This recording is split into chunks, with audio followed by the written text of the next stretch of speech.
Ever felt your mind throttle deep into the red zone, signaling a need to downshift before everything overheats? That's anxiety for you, revving at the edge of control. How do we catch it before it races out of bounds?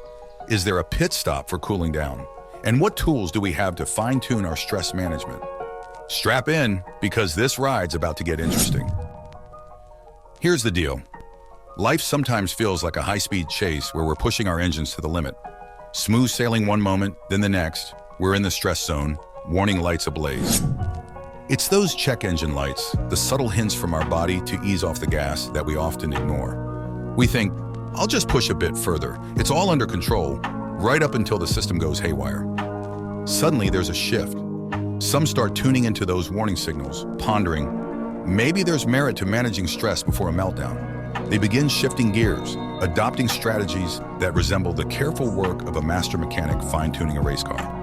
By fine-tuning, I mean recalibrating their stress engines with mindfulness and strategic brakes to prevent overheating. It's about strategic maneuvering, not brute force.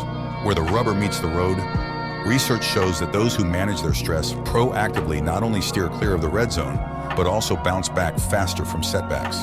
They're like high-performance cars, ready to go again in no time thanks to the best cooling systems. And get this, many high achievers swear by regular practices like meditation or yoga, not as a trend, but as essential maintenance to keep their mental engines cool and performance at its peak. Next time you feel your system edging into the red zone, see it as a prompt to downshift and cool down. Because honestly, no one wants to be stranded, engine blown, wondering, how did I miss all those warning lights? Navigating life with the foresight to manage anxiety before a meltdown is the ultimate performance hack. Knowing when to downshift, cool down, and then get back in the race fully charged transforms anxiety's cautionary signals into your secret weapon for staying ahead in life's high-speed race.